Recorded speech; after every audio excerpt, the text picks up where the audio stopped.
우리 앞뒤에 한번 축복하셨으면 좋겠습니다. 하늘 복 많이 받으십시오. 하늘 복이 넘치기를 주의로 축원합니다. 은선 쓰게.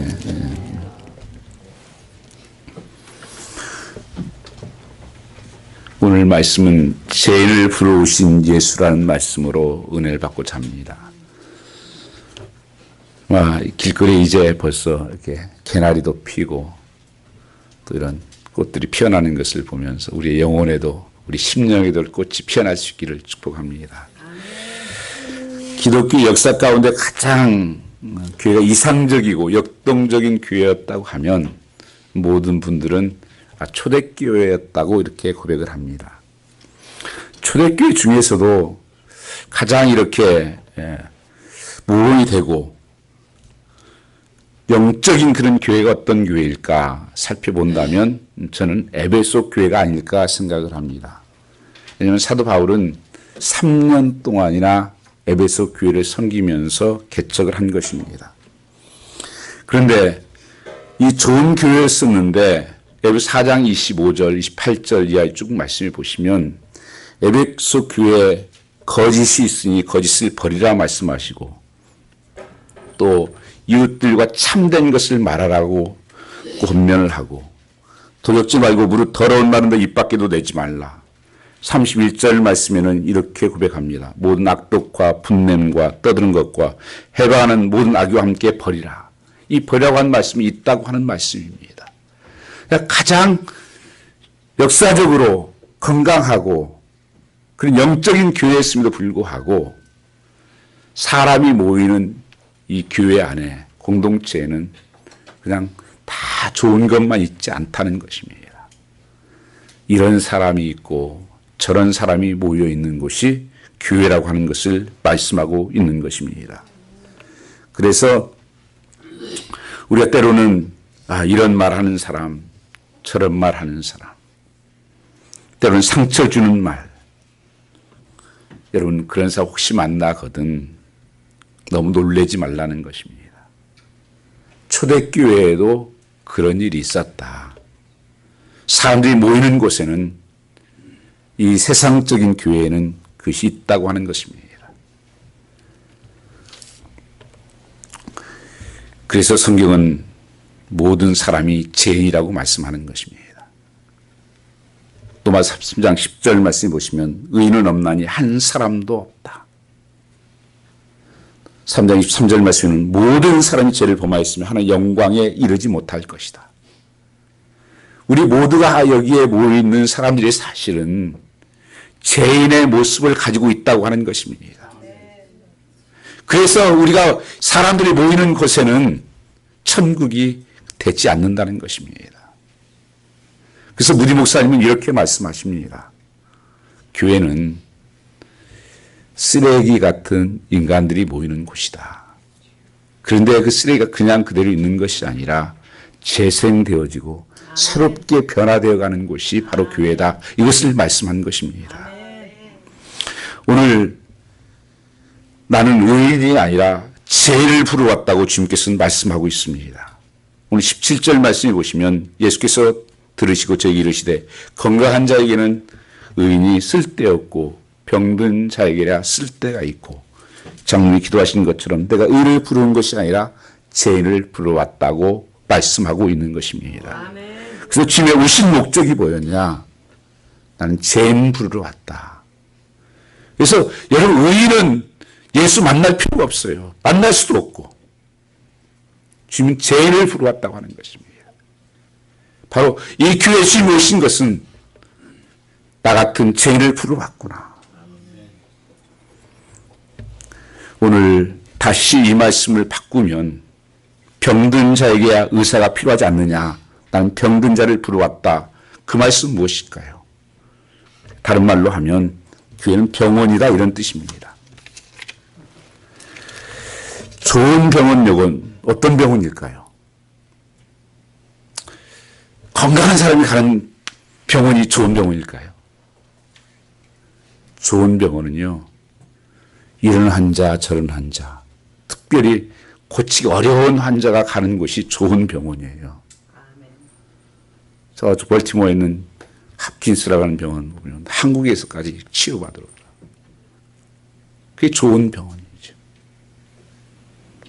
각종 병자들이 모여 있습니다. 그러니까 좋은 교회는 어떤 교회가 교회인 교회일까요? 의인들만 모여 있는 곳이 좋은 교회가 아니라고 하는 것입니다. 죄인들이 모여 있는 것이 좋은 교회다. 한 사람도 의인은 없다. 각종 죄인들, 각종 병드는 사람이 모이는 곳이 바로 교회다, 이렇게 생각하시면 된다는 것입니다. 그렇다 해서 좋은 병원이라는 것은 병자들만 모이는 곳이 아닙니다. 반드시 있어야 되는 것이 있습니다. 왜 갑니까, 거기를? 좋은 병원에. 거기 가면 병이 치료가 된다. 어려운 병도 치료가 된다. 그래서 병 고치는 역사가 많이 일어난다 하는 소문이 난 교회고, 그게 병원입니다. 교회는 그래서 그런 치유가 있었어요. 변화가 있었습니다. 고린도서 5장 17절 말씀에 그런즉 그리스도 안에 있으면 새로운 피조물이라 이전 것은 지나갔으니 보라 새 것이 되었더라. 날마다 새로워져가는, 날마다 삶이 변화되어가는, 그 변화가 정말 레디컬하게 체인지되는 역사가 나타나는 것이 교회라고 하는 것입니다. 왜요? 그것은 교회는 예수의 생명이 들어가기 때문에 그렇습니다. 오늘 우리 삶 속에서 우리가 저교회에 가면 병자가 낫는다. 저 교회 가면 살아난다. 죽을 자도 살아난다. 영혼이 구원받는다. 이런 좋은 교회를 주님이 찾으신다고 하는 것입니다. 그러나 한 가지 더 기대하는 것이 있습니다. 저 병원에 가면 나를 좀 존중히 대해줄까? 저 사람들은 참 나를 친절하게 대해줄까? 나를 이렇게 존귀하게 여겨줄까? 이런 생각을 하게 됩니다. 그래서 좋은 병원에 가보면 정말 친절해요. 그런 여러 가지 형편과 상황이 좋습니다. 소망의 교회 가니까 정말 내가 사랑받는 그 마음을 가질 수가 있어. 정말 성도들이 사랑해. 나를 정말 귀하게 여겨. 나 같은 자식. 나같이 연약하고 병 많고 아픈 자인데 참 귀하게 여겨주네. 이것이 주님께서 말씀하시고 있는 교회의 모습이요. 또 우리가 세워져야 될 교회라고 하는 것을 말씀하고 있는 것입니다. 그래서 우리가 주변에 많은 사람들, 또 교회에서 만나는 많은 사람들, 한 분 한 분들 어떤 마음으로, 어떤 자세로 우리가 만나고 접촉해야 되는가? 나도 죄인인데 다른 죄인들을 접촉할 때 어떻게 만나야 될까요? 오늘 예수님께서는 한 사람을 만나게 됩니다. 14절 말씀을 보면 지나가시다가 알페오 아들 네이가 세간에 앉은 것을 보시고 저에게 이르시되 저기 나를 쫓으라 하시니 일어나 쫓으니라 이렇게 말씀하고 있습니다. 예수님께서 일부러 찾아가서 그 한 사람을 보았는데 그건 세리였다. 이름은 레이라고 말씀하고 있습니다. 레이라는 뜻이 그 청바지 리바이스라는 단어가 여기서 왔어요. 그런데 주님께서 어떻게 그 영혼을 보았습니까? 마태복음 9장 36절 말씀을 보면 목자 없는 양같이 그를 민망히 보셨고 고생하며 유리한 모습을 보았다는 것입니다. 왜냐하면 이때 당시에 세리는 이 노마의 녹을 먹고 있고 그 다음에 과도하게 세금을 많이 걷는 사람이었습니다. 그래서 사람들이 상종을 안 해요. 그 사람들이 내는 구제금도 안 받습니다. 절대 식사 같지 않습니다. 그 사람은 돌아갑니다. 그런데 예수님이 랍비예요. 말씀을 가르치는 그때 당시에도 뜨고 있는 랍비입니다. 그런데 다 지나가고 피해가고 상종을 안 하는 그 내 세리를 찾아갔다고 하는 것입니다. 그 당시에 정상적으로 받는 세금이 두 가지가 있었습니다. 정세와 관세입니다. 이 정세는 세 가지인데 인두세와 토지세와 소득세입니다. 사람 한 사람당 받는 인두세, 그 다음에 땅에 따라서 토지세, 그 다음에 소득에 따라 받는 소득세가 기본적으로 내는 세금이에요. 근데 거기다 관세가 더 붙습니다. 이 관세라는 것은 자기네가 편한 대로 세가 붙이는 거예요. 별 세가를 다 붙였습니다. 이것만 해도 죽을 지경인데 세대는 자기 주머니로 이 세금을 다 들어갔는데 길을 통과할 때 세금을 받습니다. 통과세. 또 마차가 지나가는 길에 마차세. 바퀴에 따라서 숫자에 따라서 받는 또 세금이 달라지고 고기를 잡으면 고기세를 내라고 그러고 여러 가지 붙여가지고 그 세금 조금 거기다 갖다 주고 자기 밖에서 다 집어넣는 거예요. 그러니까 같은 동족으로서 전 동족이 아니다. 저 이방인만 또 못한 자들이다. 다 자기들이 착복하고 사람 취급하지 않습니다. 상대하지 않습니다. 도무지 저 인간들은 기피하는 인생들이에요. 다 멀리 하는데 주님이 그를 주목했습니다. 그냥 얼굴 그냥 본 게 아니에요. 그 마음 심령 속에 그가 붙잡고 있는 그 세관자리, 그 조금 돌에 거기에 물매고 있는 거예요. 왜냐하면 의지할 것도 없고 아무것도 바라볼 거 없는. 그래서 그는 목자 없는 양 같다. 민망히 봤다는 것은요, 컴패션이라는 단어를 썼어요. 컴과 패션의 합성을 해요. 그들의 마음을 내 마음으로 받아들였다. 함께 그 아픔을. 보기에는 멀쩡했지만 그 마음이 아픔과 그의 애움과 절망 속에 있었던 것입니다. 목자 없는 양이 얼마나 힘들겠습니까?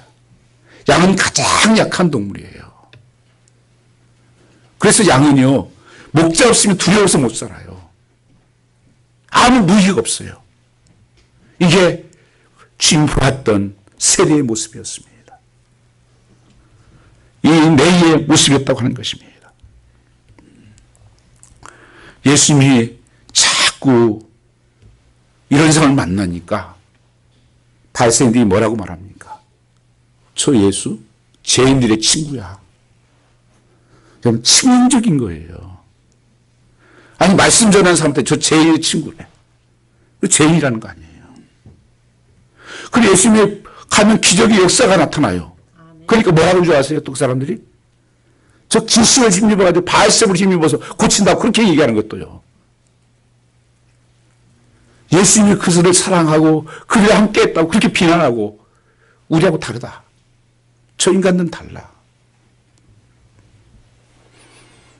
여러분, 예수님은 지금도 우리를 초청하고 계시는 것입니다. 아멘.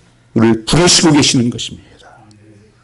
수고하고 무거운 짐진 자들아 다 내게로 오라. 내가 너를 쉬게 하리라.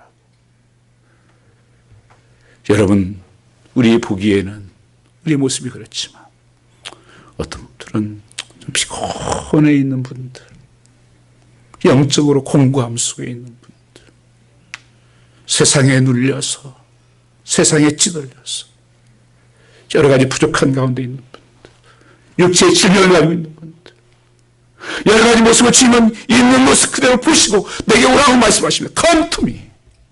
내게 오라.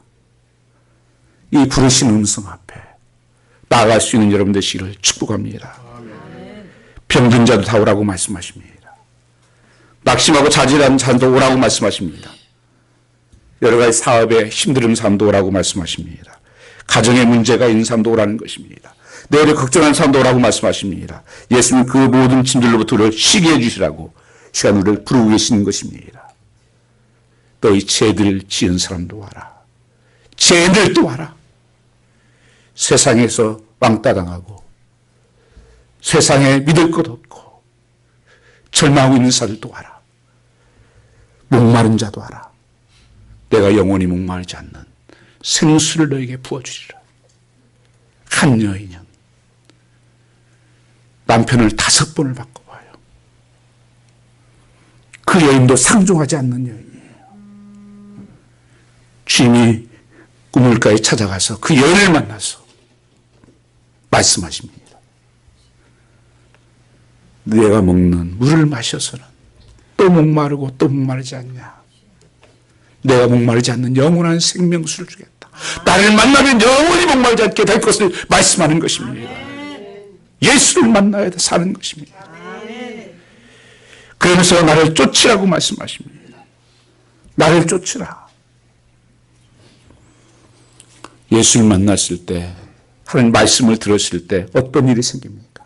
사도행전 2장 37절 말씀 보시면 그분들이 어찌할꼬? 어떻게 해야 됩니까, 하나님? 어떻게 하면 살 수가 있겠습니까? 회개하고 세례를 받으라. 우리에게 하나님께서 오늘 또 말씀하시는 것은 다른 게 아니에요. 너 인생의 무거운 죄의 짐. 가장 무거운 게 죄의 짐이에요, 여러분요.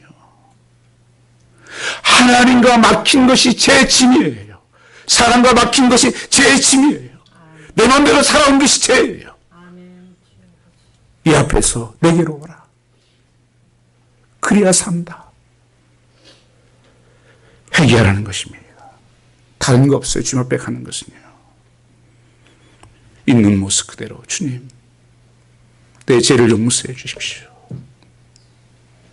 내가 잘못 살아왔습니다. 내 힘으로, 내 의지로, 내 좋아한 대로 살아왔습니다. 이 주님께서 따르라고 한 말씀은 그 모든 것을 버려두고 쫓으라는 말씀이에요. 하나님 아들 육신을 입고 오신 구세주 나를 쫓으라. 그분은 이렇게 말씀하십니다. 십자가로 가신 전에 나는 길이요 진리요 생명이라고. 길 대신 주님을 쫓아가면 아버지께로 갈 수 있다는 것입니다. 이걸 믿으라는 것입니다. 주님은 오늘 나를 부르십니다. 나는 길이다. 본래 생명이다. 진리라고 한 말씀에는 앞에 더라는 정관사가 다 붙어 있죠. I'm the way. 그것은 오직 한 길밖에 없다는 거예요. 주님 앞에 가는 것이. 여러 길이 없다는 거예요. 구원받는 길이 한 길밖에 없다. 나를 통하지 않고는 구원의 길이 없다는 것입니다. 나를 통하지 않고는 생명이 없다는 거예요. 나만 진리라고 말씀하십니다. 그래서 예수 앞에 오라는 것입니다. 나를 부르시는 것입니다. 오늘 본문하고 똑같은 본문인데 다른 성경에 쓰여 있는 누가복음 5장 29절 말씀을 보시면 이 사건을 주님이 따라오라고 말씀하십니다. 발로오미 따라오라. 그 주님 앞에 따라오라는 거예요. 그런데 모든 것을 버려두고 쫓아왔다고 26절 말씀하십니다. 모든 것을 버려두고 쫓아왔다. 여러분, 이 레위가 누군 줄 아십니까? 성경이 마태 아시죠? 마태. 이 마태가 레위예요. 세리. 세리장이었어요. 그게 권력을 가지고 있는 사람이에요. 그래서 저는 성경을 보면서 주님을 따른 제자들 중에서 세상적으로 보면 가장 손해본 사람이 이 마태예요. 그 모든 것을 버려두고 쫓아와요. 그 예수님께서 보면 누가복음 5장이라든지 보면 그물을 버려두고 주님을 쫓아왔다는 말씀이 있습니다. 배를 버려두고. 근데 나중에 보면 다시 가서 고기를 잡아요. 그건 가능해요. 근데 마태가 이 세리장을 버리고 쫓는 것은요, 더 이상 기회가 없습니다. 그냥 그 탐욕을 걷기 위해서 수없는 사람들이 기다리고 있었고, 다시 돌아갈 수가 없어요. 그리고 그는 그것밖에 믿을 수가 없었습니다. 사람들은 다 나를 내면하고, 모른 척하고, 가까이 오지 않고, 내가 믿을 수 있는 건 세리장, 돈, 이걸 믿었던 것입니다. 근데 그걸 버려두고, 거기 보면 버려두고 쫓았다고 성경이 말씀되어 있어요. 그것은 뭐예요? 오직 예수. 아멘. 오직 예수만 바라보고 아멘. 나가라. 아멘. 여러분, 회개는요, 버려두고 쫓는 것입니다. 아멘. 가지고 쫓는 게 아니에요. 이거 없어져도 나는 괜찮습니다. 주님만 있으면 됩니다. 아멘. 주님으로 나는 충분합니다. 주님 앞에 나가는 것입니다. 여러분, 주님께서 오늘 부르실 뿐 아니라 나를 따라오라고 말씀하십니다. 팔로우미. 하나님께서는 모든 것을 버려두고 주님을 따르는 사람들은 그러나 이것이 죽는 길이 아니라 이게 사는 길이라고 말씀하는 것입니다. 예수는 모든 것이 됩니다. 모든 능력이 되는 것입니다. 그래서 누가복음 5장 18절 말씀에 난 모든 것을 버려두고 이제 주님을 따르기로 했습니다. 내 삶이 어떻게 되든지 내가 어떻게 되든지 나는 이제 상관하지 않겠습니다. 주님 바라보고 주님을 따라가기를 원합니다. 오늘 여러분이 이 결단하실 수 있기를 축복합니다. 아멘. 나 이제 주님만 따라가겠습니다. 모든 것을 버려두고 나의 자아들, 나의 옛사람들, 나의 겉사람들, 내가 믿었던 것들, 의지했던 것, 쾌락과 이런 모든 것을 이제 다 내려놓고 주님 따라가겠습니다. 아멘. 그리고 큰 잔치를 베풉니다. 5장 29절에 큰 잔치라고 말씀했습니다. 큰 잔치를 벌였는데 어떤 사람이 모였을까요? 오늘 보면 15절 말씀에 보시면 세리들, 올 사람들이 누구 오겠어요? 세리들 모였어요. 세리들, 동지들, 그리고 죄인들, 전혀 말씀대로 살지 못하고 했던 그 죄인들과 세리들이 가득 모였습니다. 소위 종교적인 대표적인 그 사람들이 다 모였어요. 예수님 사람들 다 환영했습니다. 그를 끌어안고 같이 시간 보내고 그를 한 영혼 한 영혼에게 사랑을 베푸시고 복음을 전하는 것입니다. 그리고 이 세리가 왜 잔치를 베풀었겠어요? 나 오늘 새로워진 날이야. 어제의 내가 아니야. 나 오늘 새로 태어난 날이야. 내가 예수 믿고 이 놀라운 삶으로 변화되었어. 예수 만나서 이런 놀라운 능력이 임했어. 내 삶에. 예수님은 나를 그대로 받아주셨어. 그리고 큰 잔치를 베푸는 것입니다. 세리와 죄인들. 여러분, 우리 삶에는요, 이런 잔치가 많아야 돼요. 교회는 무슨 잔치요? 생명의 잔치. 새 생명의 잔치. 우리 부활절도 다가오지만 부활절도 그냥 우리끼리 하는 잔치면 안 됩니다. 그때 큰 잔치를 하고 많은 하나님 알지 못하는 영혼들, 죄인들, 소망이 없고 절망과 낙심 가운데 있는 사람들, 그리 와서 예수 만나고 부활의 주님을 만나는 그런 역사가 있어야 된다고 하는 것입니다. 여러분, 세상의 잔치들, 술잔치, 모잔치 다 망하는 것들이에요. 이 생명의 잔치, 예수님을 모신 잔치, 아멘. 여러분의 삶 속에, 여러분 가정에 이런 예수 모신 잔치가 날마다 일어나기를 축복합니다.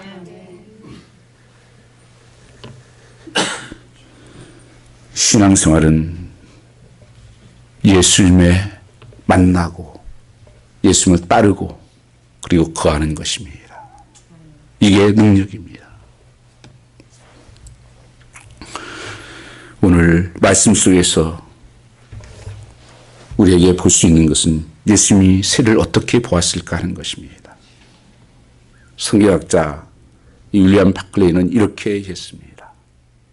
사람들은 다 죄인으로 보고 상종할 수 없는 자라고 보고, 근데 예수님께서는 어떻게 이 사람을 보았는가? 내일을 위대한 전도자, 제자 마타로 보았다고 하는 것입니다. 왜 주님께서 그를 부르셨는가? 사람은 알지요. 있는 모습보다도 우리는 무시를 하고 저 사람은 나와 상관이 없는 사람이고 수준이 안 맞는 사람이고 예수님은 변화된 다음에 이 사람을 하나님이 쓰시는 특별한 사람으로 본 것입니다. 마태의 뜻이 무엇입니까? 하나님의 선물이라는 뜻입니다. 그는 하나님의 선물처럼 소중한 존재가 되었다고 하는 것입니다. 이 사람이 예수 믿고 변화되면 얼마나 하나님 앞에 붙들림 받으면 놀라운 역사가 일어날 것이다. 지금 아무것도 아닌 것 같지만 예수님의 제자들을 보십시오. 쓸만한 제자가 있는지 세상의 눈으로 보면 어부에 세리에 또 성격은 얼마나 떤더가 있어요. 떤더 성격이 청둥이에요. 얼마나 급했으면 베드로는 어떻습니까? 변덕쟁이. 어떤 사람은 한 자리 엄마 치맛자루 붙잡고 한 자리 높아지겠다고 하는 사람부터 시작해서 그게 다 오합질 같은 제자들이에요. 근데 한 사람 한 사람 주님이 그들을 불렀습니다. 왜요? 주님께서는 비전을 보았습니다. 꿈을 보았습니다. 왜요? 예수 만나면 변한다는 사실을 알기 때문입니다. 아멘. 이 중요한 것은 가능성의 안목을 가지고 볼 수 있었습니다. 예수님은 항상 그렇게 보십니다. 현재 있는 모습으로만 보시지 않습니다. 시몬을 만났을 때 시몬 베드로의 이름은 시몬입니다. 나중에 주님 뭐라고 말씀하십니까? 장차 뭐라고요? 개발하리라. 개발은 반석이에요. 전혀 시몬하고 개발은 안 어울립니다. 얼마나 변덕이 심했는지 몰라요. 충동적이고. 근데 무슨 반석이요? 나중에 그는 변합니다. 주님을 배반했던 그가 주님을 뜨겁게 사랑하는 사람이 되고 나중에 나는 십자가 그냥 죽을 수 없다. 거꾸로 매달려 죽습니다. 이게 반석 같은 사람으로 변하는 것입니다.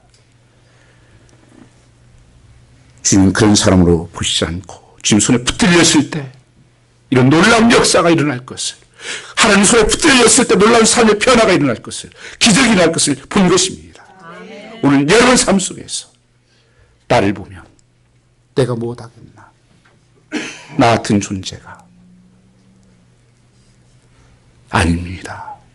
주님은 한 생명 한 생명을 천하보다 귀한 생명으로 보시고 그리고 하나님께서 가지고 있는 소망이 있어요. 하나님의 놀라운 비전이 있다고 하는 것입니다. 작은 겨자씨에서 주님께서는 나무를 보신 것입니다. 이대한 가능성. 이 마태가 변화되고 베드로가 변화되고 사울이 바울로 변화되고 야곱이 이스라엘로 변화되고 교회는 이런 역사가 나타나는 거예요. 그래서 여러분 한 심령을 교회에서 보면서 그런 눈으로 보셔야 됩니다. 내 보여지는 것으로 판단하고 정죄하고 비판하는 것이 아니고 주님의 눈을 가지고 볼 수 있기를 주님으로 축복합니다. 여러분 자녀들을 보면서 어떻습니까? 야, 저는 커서 어떤 일을 할까? 부모가 이 기대를 가지고 가르치고 교육하지 않습니까? 그래 위해서 기도하지 않습니까? 우리 교회 안에 한 형제요, 한 지체입니다. 하나님을 모시고 있는 사람들이에요. 그렇다면 다른 사람 한 사람 한 사람 보면서도 저분도 하나님을 붙들리면 하나님만 만나면 놀라운 삶이 될 거야. 나중에 더 큰 역사가 일어날 거야. 나보다 더 큰 일을 할 거야. 이런 믿음을 눈을 가지고 기도하고 믿어주고 사랑한다면 놀라운 역사가 교회로 일어나는 것입니다. 1500년대 초대 이태리 프로렌스라는 도시에 도나텔로라는 조각가가 있었습니다. 유명한 조각가입니다. 이분이 그 카레라고 하는 지역에서 좋은 대리석이 많이 나와요. 그래서 이분이 자기가 나중에 좀 만들려고 많이 그것을 샀어요. 근데 샀는데 보니까 뭐 그렇게 많이 쓸만한 게 없어요. 몇 개만 골라놓고 다른 건 다 이렇게 그 성전 뒤에다 버렸습니다. 그런데 이 대리석을 버렸는데 그때 무명 조각가의 한 사람이 버려진 이 대리석을 보다가 쓸만한 것이 있어서 갖다가 약 2년 동안 그것을 족한 것을 쪼아냅니다. 자기가 생각해도 아니라는 건 다 쪼아내요. 깎아내고 쪼아내고 갈아내고. 그리고 이 1504년 1월 25일 플로렌스의 많은 시민들이 운죽하는 가운데 조각상을 덮고 있던 베일을 거두자 플로렌스의 시민들이 흥분하기 시작했습니다. 이것은 인류의 기억할 작품이다. 여러분, 이 작품이 미켈란젤로 유명한 다비드상이에요. 다윗상입니다. 그 불필요했던 대석을 쪼아내니까 그런 다윗의 상이 나온 거예요. 여러분, 우리 삶 속에도 하나님 기뻐하시지 않는 것들, 하나님 만나기 어려운 것들 다 쪼아내면 하나님께서 작품을 만들어내는 것입니다. 한 사람 한 사람 하나님께서는 작품이라고 그래서 작품. 여러분, 작품 아세요? 상품하고 작품은 달라요. 상품은요, 살 때 퀄리티가 어떤가 비교해요. 가격이 어떤가 비교해요. 비교하고 사는 거예요. 작품은 하나밖에 없는 거예요. 아멘. 비교하는 삶이 아닙니다. 창조물입니다. 아멘. 하나님께 우리 한 사람 한 사람을 창조물로 보는 거예요. 아멘. 내가 너를 그렇게 만들었다. 너를 통해서 할 일이 있어서 하나님 만드셨다고 말씀하는 거예요. 여러분 주위의 사람들, 그 어떤 사람이든 때로는 내게 상처를 주기도 하고 내 마음에 들지 않기도 하고, 그러나 그 사람 속에 있는 하나님이 심어놓은 가능성들을 볼 수 있는 눈이 열리시기를 축복합니다. 아멘. 예수 믿고 성령 체험하고 하나님의 사랑을 경험하면 이 사람이 이렇게 변할 수 있겠구나. 이런 가능성을 가지고 사람을 보십니까? 이렇게 기도하십니까? 사실 이런 역사들이 수없이 있습니다. 많은 목사님들도 그렇고 하나님이 쓰셨던 사람들 보면요, 깡패가 변화되고 감옥에서 변화되고, 그게 기독교예요. 그게 예수 믿는 것입니다. 그게 교회 정체입니다. 오늘 예수님의 눈을 가지고 저 사람을 볼 수 있게 도와주시옵소서. 영안의 눈을 열어서 예수님의 마음을 품게 해주십시오. 이 안목이 열리기를 주님으로 축원합니다. 그리고 이 잔치를 벌인 것은 왜 버렸겠어요? 내가 만난 예수 너무 좋아. 그래서 그를 초대한 거예요. 예수께로 인도해야 되는 것입니다. 마찬가지로 예수님이 보셨습니다. 선물로 보셨습니다. 이대한 천도자의 가능성을 보신 것입니다. 오늘 우리 삶 속에서 나 때문에 십자가에 달리신 예수님,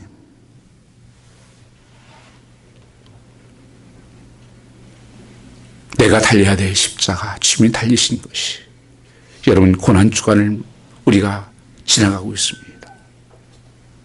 행사가 아니에요. 다시 한번 내가 어디서 구원받았는지, 어디서 예수 믿게 됐는지, 나는 장사 진행가 되고 그리고 예수로 다시 부활의 소망으로 나오는 것입니다. 죽은 줄 알았는데 살아나네. 끝난 줄 알았는데 살아나네. 어떻게 된 거야? 아니, 그렇게 힘들다면서 얼굴이 그렇게 밝아? 어떻게 감사를 그렇게 해? 나 예수 믿잖아. 나 부활했어. 난 영원히 살아. 예수님 당신의 심장과 안목으로 삶을 본 다음에 성하는 것입니다. 신앙생활이 뭐예요? 첫 번째는 커맨스에 와 보는 거예요. 보라. 두 번째 팔로우미, 따라오라. 세 번째는 인두어링, 내 안에 거하라. 그러면 너희가 많은 열매를 맺을 것이다. 아멘. 너희가 나를 떠나서는 아무것도 할 수 없다고 요한복음 15장 5절에 말씀하는 것입니다. 예수 안에 거하는 그 신앙생활, 예수 만나고 교회 와서 여러분 예수 만나지 못하면 광이에요. 여러분이요. 가장 불쌍한 사람입니다. 교회에서 와서 뭘 보십니까? 예수를 보시기 바랍니다. 아멘. 다른 거 바라보면 실망하고 상처 있고 시험 들었다 그래요. 예수가 안 보이고 다른 게 보이니까 그러는 거예요. 교회 나와서 먼저 할 일이 예수 만나는 일입니다. 그게 가장 중요한 사건인 줄 믿으시기 바랍니다. 예수 만나는 그것이 구원이고 그것이 거듭나는 것이고 영생을 얻는 것입니다. 예수님 만나지 못했다면 교회 나와서 가장 중요한 문제가 해결되지 않는 것입니다. 그냥 왔다 갔다 시간 나면 형편되면 신앙생활은 취미생활이 아닙니다.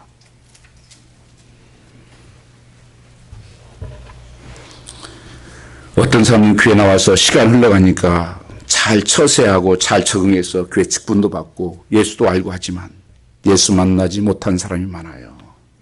이것이 이 시대의 비극입니다. 현대교회 비극입니다. 우리는 예수님을 만날 뿐 아니라 그분을 따라가라고 말씀하십니다. 모든 것을 버리고 따라왔다. 영적인 성숙이에요. 예수님 따라갈 때 제자가 되는 것입니다. 거기에 기쁨이 있고 풍성함이 있고 소망이 있게 되는 것입니다. 그래서 그때부터 제자 전도가 시작되는 것입니다. 전도하는 게 바로 뭐예요? 나를 소개하는 것이 아니라 예수를 소개하는 것입니다. 내가 만난 예수. 그게 너무 좋아서 이 삶이 놀랍더라고. 기쁨이 되더라고. 소망이 있다고. 인생이 달라졌다고. 예수 믿읍시다. 당신도 예수 믿었으면 좋겠어. 이게 전도죠.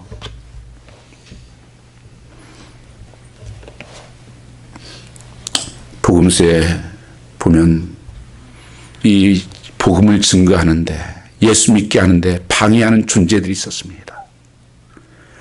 스보리가 여인처럼 이 불쌍한 여인이 예수를 만나려고 왔는데 제자들이 뭐라고 합니까? 이 여자를 쫓아버립니다.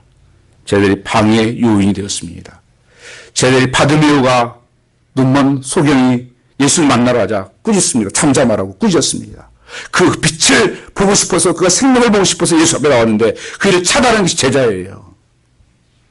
오늘 주님을 따르는 나는 제자는 그렇지 않은가요? 오늘날 사람들이 예수 믿는데 최대 방해가 뭐냐? 여러 이유가 있겠지만 때로는 교회가 방해가 되기도 하고 성도가 방해도 될 수 있다는 사실을 기억하십니까? 제가 예전에 학생들을 그 유스그룹하고 청년들을 가르친 적이 있습니다. 근데 교회가 좀 제가 전도사 때인데 어려웠어요. 교회가 갈등이 생겨가지고 교회가 막 이렇게 흔들릴 때예요. 그 학생이 저에게 세 통에 막 있어서 편지를 보냈어요.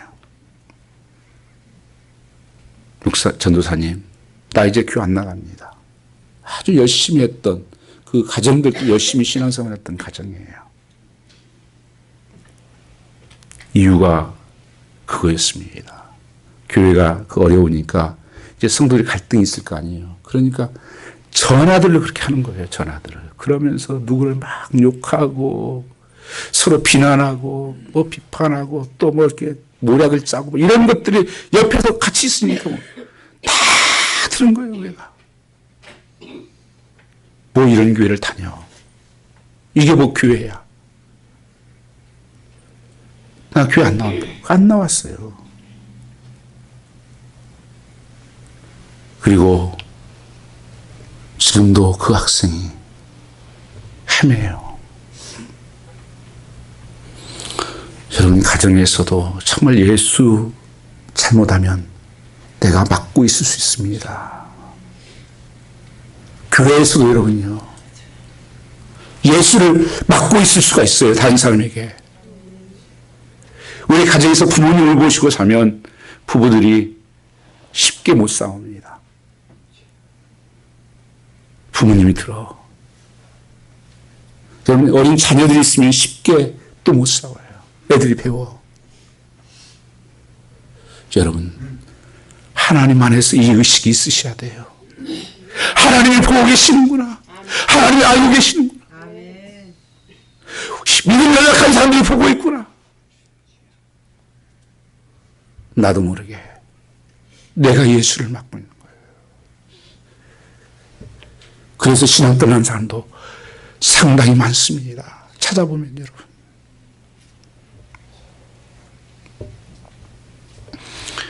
정말 기도해야 됩니다. 하나님, 내가 주변 이웃들에게 예수님 만나는데 방해 요소가 되지 않게 해주십시오. 교회에서 그런 요소가 없게 해주십시오. 예수님에 초점을 맞추고 예수 만납시다. 예수 바라봅시다. 예수 쫓아갑시다. 이게 신앙이에요.